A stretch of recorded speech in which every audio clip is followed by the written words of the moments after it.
Well, hello friends. It has been a while again. At the risk of sounding like a Teletubbies. Again. But yes, it has been a while. No rhyme, no reason, just change in priorities, change in direction, change in life, and yeah. I'm circling back around to creating content again.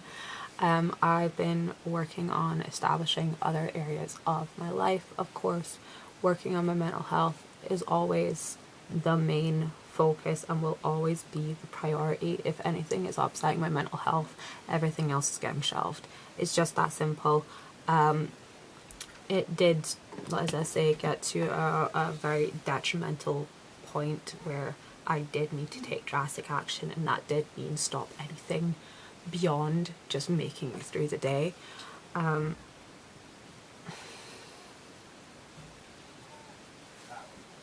we are in a much better place now, and I feel ready to take on things, and I'm about to embark on a challenge for myself, which I'm not going to lay out in this video just in case I don't pull it off, but I will try and accomplish what I can accomplish, and I will be happy with what I'm able to achieve, even if it's not the full gambit. I can't think of a way to word that. If I can't reach all of the targets I hoped to meet, I will be happy with the outcome regardless. So as you guys know, I have taken on a new role at work. I'm no longer doing evenings or working in a kitchen. I am actually doing housekeeping, which is definitely a very different change of pace. And I'm enjoying it, actually. I'm really enjoying it. It is very, I think that's kind of what I needed. I needed something a bit more energetic. And by golly, is that job energetic. I am healing with sweat by the end of some shifts. By even like the midpoint of some shifts, I'm healing with sweat, because you know you're stripping, scrubbing, redressing several rooms every day. Well, you know, not every day, but every day I'm working, and yeah, it's very rewarding in that way. It's giving me the I don't want to say energetic output, but like it gives me it feeds that physical, the need to be physical and burn off energy and exercise, like what people would get from going to a gym, I would say.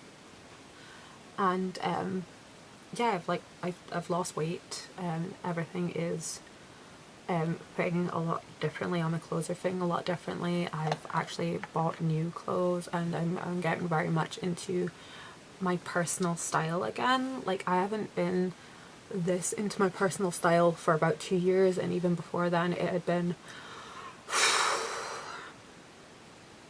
I hadn't been into my personal style for like 6 years.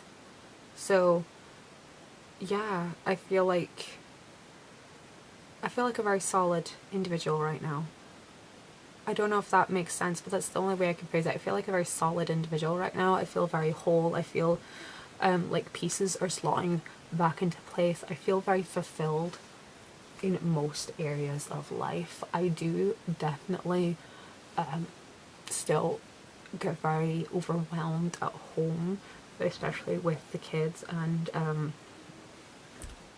that's one of the reasons I couldn't really come back onto YouTube. I felt very apprehensive, but talking about that era of life on video again, for obvious reasons, for anyone who's been around long enough to remember the debacle with the neighbour from hell. She's still around, she still rears her ugly head, but I'm not scared of her anymore. I mean, I wasn't really scared of her, but I was scared of what she could potentially cause, like the problems she could cause in her life, and I'm not scared of that anymore, because let her. Just let her. Whatever. Just let them. They want to be that sort of person. just let them. But I do still get overwhelmed at home, and as I've mentioned in videos previously, I did not have the best upbringing. I did not have the calmest or the safest childhood.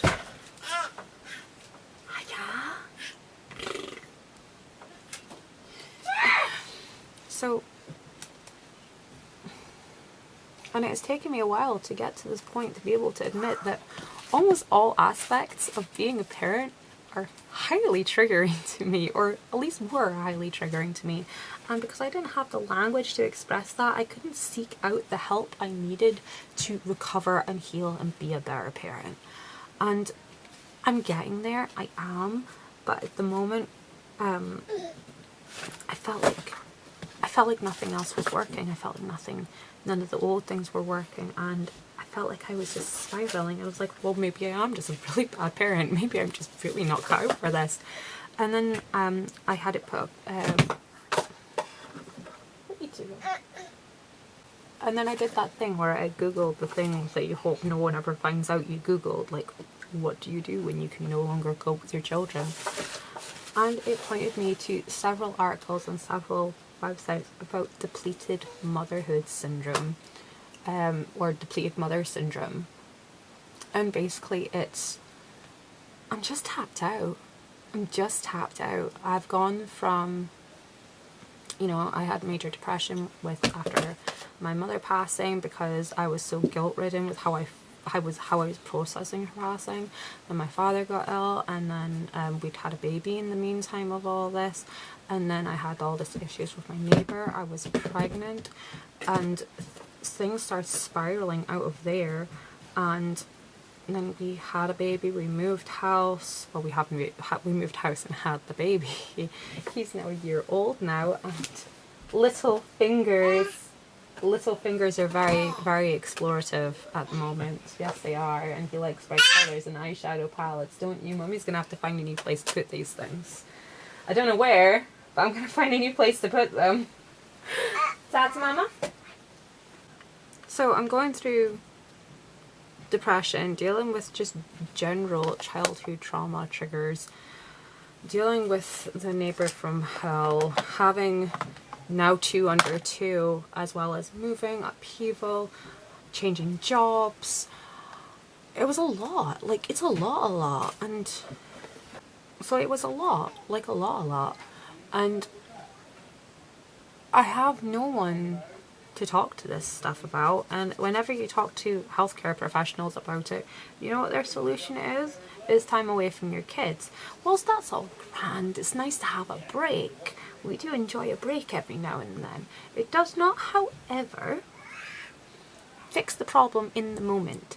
What I need is tools and strategies to be able to cope with my overwhelm at home with my children. Spending time away from them does not help ease the time when I am with them. And yeah, so learning about DMS really, really helped, because I'm not crazy. There is a name for what I'm going through. It's not just me going through it. It is a known condition. It's a known situation. I say condition, but you know what I mean. It's a known period of being. So that was what I was going through and what I have been going through, and I am getting better. I do still get overwhelmed, as I said. But it's not as debilitating as it once was. Times it does get on the edge of that, where like I have to leave the house, I have to go for a walk, I do need to be separated from the children at times, and I don't think I should have to feel any shame for admitting that, because I've got the foresight to say I have a problem and that I need help. And I kind of feel like that's the sort of society we live in now, where if you have multiple children, well, that's your fault for having multiple children, isn't it? You know, that's just how it feels. And but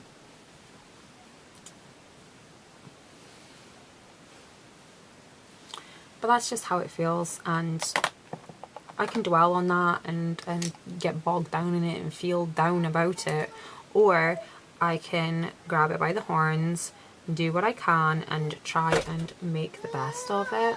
So that's what I've basically been doing while I've not been making videos. I've been building back my life brick by brick, working on other areas, like you know, making myself a bit more of a priority. And that doesn't mean like throwing my children to the wayside. I know that's a very big misconception whenever people say or tell mothers to, you know, make yourself a priority, or whenever mothers say they're making themselves a priority, people are like, oh, you should always put your children first. It's like, yes, but you are their umbrella, you are their protector, you are the cup that should overflow to fill their cup, and unless your cup is overflowing, you're useless to them. You know, that is when you start feeling like a shitty mother, and that you are completely not meant for this, and all of the self-deprecation starts to come in.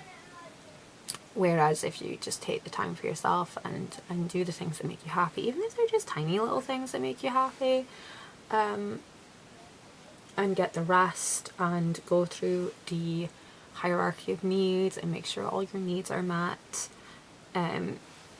Sometimes you need to go back through, like I was on a journey going through the hierarchy of needs, and I still wasn't quite getting there because I still had this overwhelming, because I was still getting overwhelmed.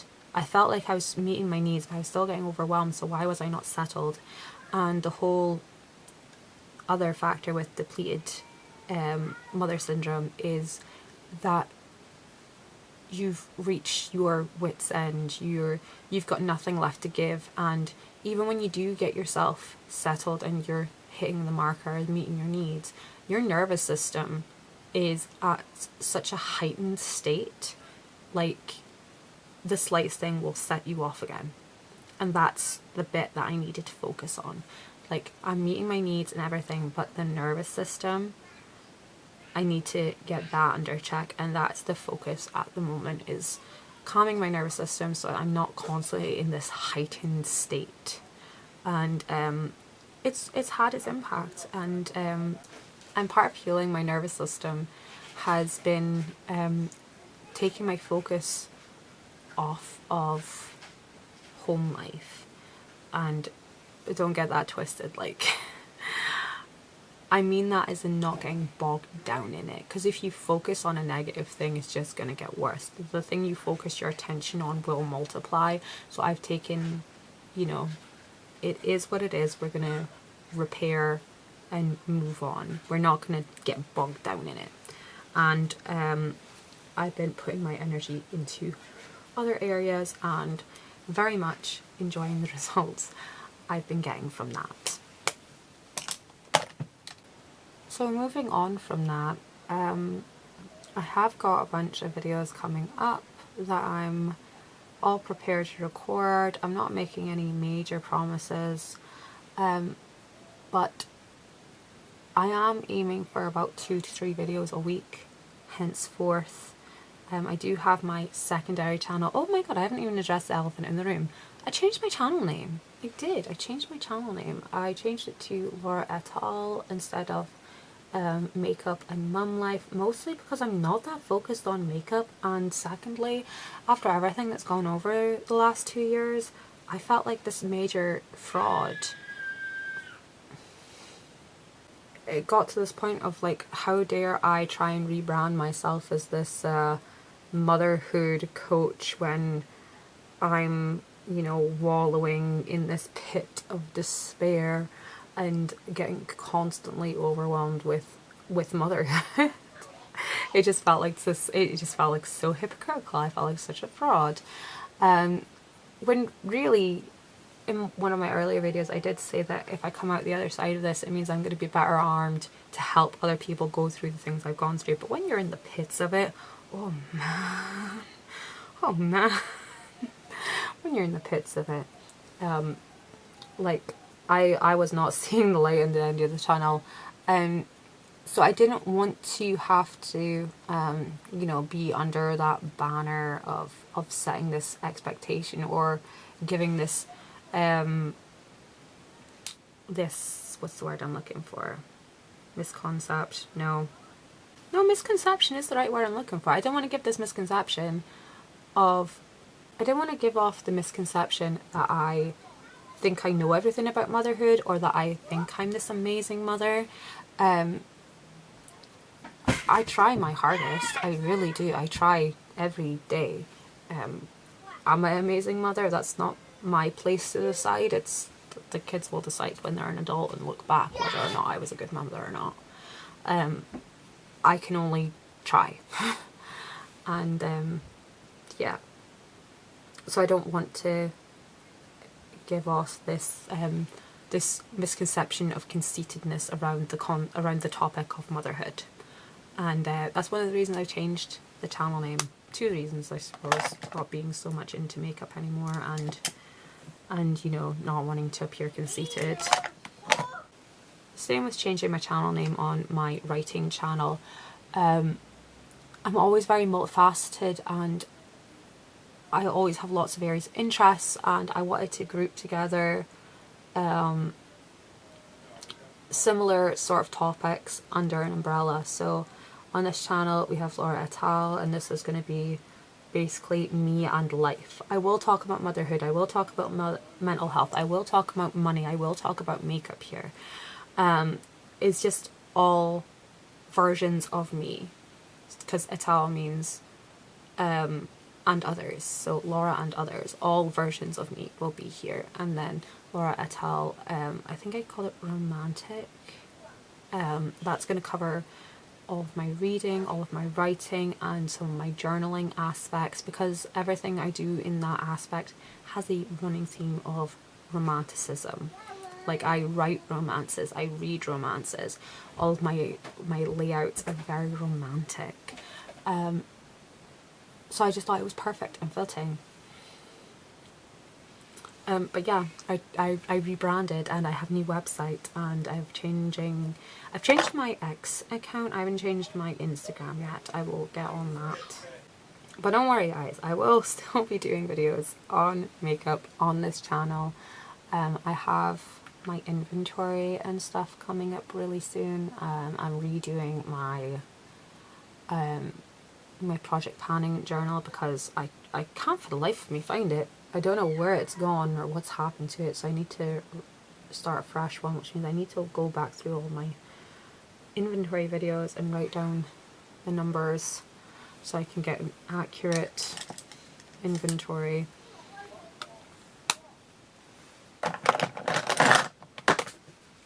And I'll be doing like an overhead layout of that, and I'll probably do like an overhead layout of going through all my categories with sharing what makeup's in each category and all that. There will be project planning happening in 2025. There will be makeup videos. There will be more talking about money, going debt free, because I've been promising an update on my money situation for a while. I will be updating more on mental health and going more in depth for anyone who wants to watch that kind of content. They will be clearly marked, so if it's content you want to avoid, sure, you can do that, and content that you want to see will be marked accordingly.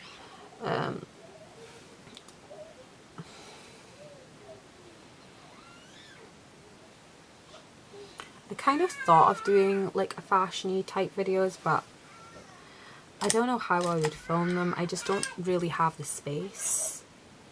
And then on my other channel I do have vlogs coming. I'm bringing back the writing vlogs, because I'm taking my writing a lot more seriously in 2025. I would take my writing a lot more seriously this month. And I have been taking my writing a lot more seriously in months previous. I have a nice disciplined routine going that I'm just kind of finessing, and I'll talk about that routine on the other channel soon as well as sharing getting back into reading, how I come up with my story ideas, how I outline them. I will be publishing in 2025 under my various pen names. I do have 3 pen names that I'm working under, and I think I've announced, I think I've spoken about some of them before, but I will do a full proper announcement when I actually have things published. And it's one of the areas I still feel kind of like anxious about, like revealing that. And I still don't know whether I want to tell people in my real life about my writing, about the kinds of things I do write, because it is very risque stuff that I write. And I mean, it's certainly not as, I mean, I'm no H.D. Carlton if anyone's read Haunting Andeline, because no, I can't even, I find it hard to read some of H.D. Carlton's stuff. Like I read half of Haunting Outline and I read half of Does It Hurt? And then I just kind of hit my limit. I couldn't go any further with them. So no, I'm not quite as brutal as H.D. Carlton, but I do favour a lot of darker tropes. I do write a lot of age gap romance, and done some like criminal underworld type stuff and bully romance and things. I write what I like to read, and before anyone does get their panties in a twist, just remember, it's just fiction. It's just fiction. If it's not your cup of tea, don't read it. Don't poo-poo on other people's choice of entertainment.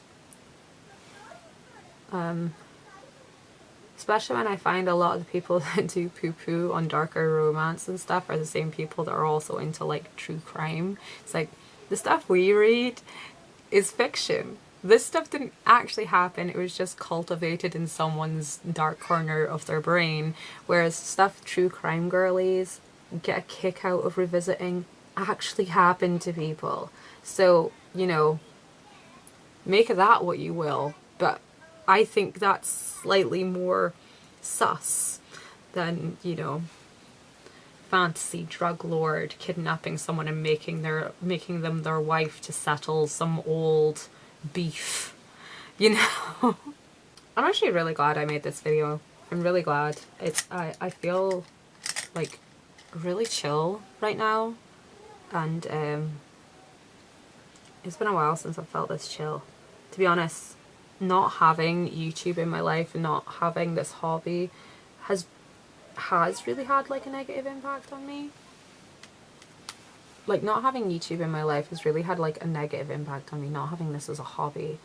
It did get to a point where it was stressful to try and continue doing YouTube. It became not fun, and that was again one of the aspects that led to me taking a step back from it as well. Like, there's so many reasons, and there's no one solid reason. There's lots of chips in the pane of glass.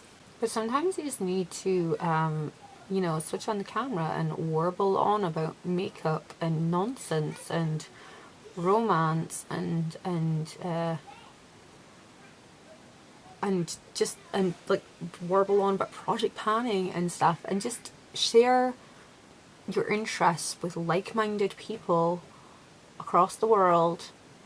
And it just has this astounding dopamine effect, this relaxing quality, and I'm really glad to have this back in my life. I'm probably going to throw in some mascara at some point, but I'll just leave it for now. I don't even have any like lip product here at the moment. I have been wearing makeup like a lot lately, I will say that.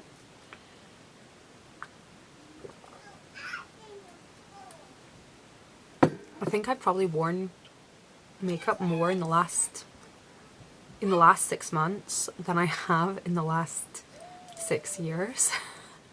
Like for real, like seriously, there's been weeks where I've worn makeup almost every single day, and I know it's a very superficial thing. It's very first world, but just let me have it. Let me enjoy this. It's just this little piece of happiness for me. This corner is my little corner of happiness where I can just come and just submerge myself in me. This is my me time. And like I was speaking to Nick about this a while ago, I find it hard to maintain friendships because it's always hard pushed for me to engage in conversation because I don't really have very many shared interests with people. I really don't. Nobody wants, like, I don't know anyone who's got the same music taste as me. I don't know anyone, like I know some, it's hard to find people with the same music taste as me. It's hard to find people with the same taste in books or movies as me.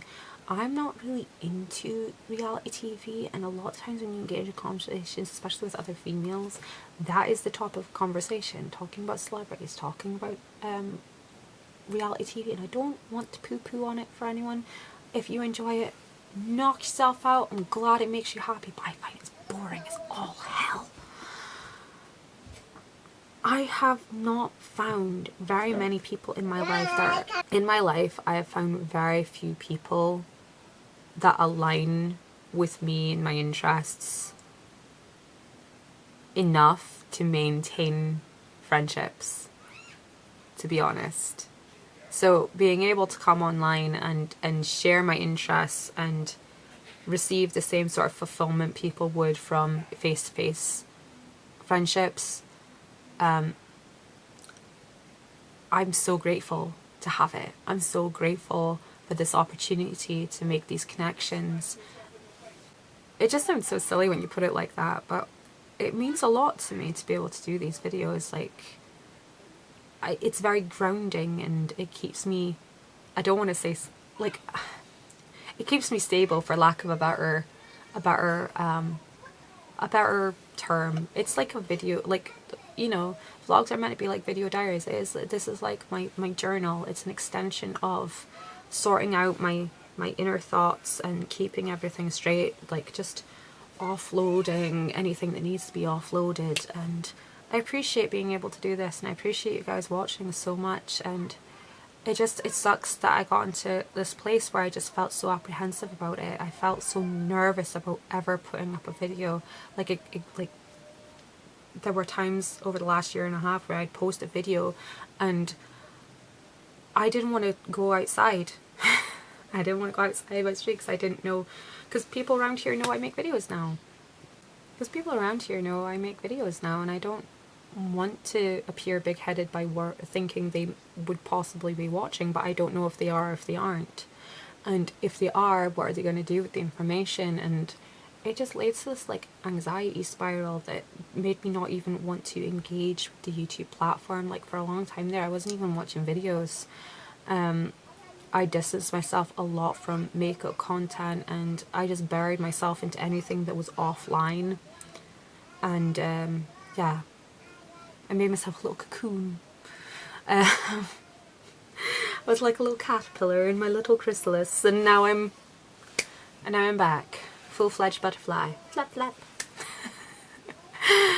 Yeah, I'm gonna leave this video here because otherwise I'm just gonna spiral into craziness, and while that's always fun, it's almost dinner time, so I better get tidied up. And I'll catch you guys later. Thank you so much for watching. Thank you so much for sticking around, and I hope you enjoy the content coming your way, because I am freaking excited about it, and I'm pumped, man. I'm freaking pumped.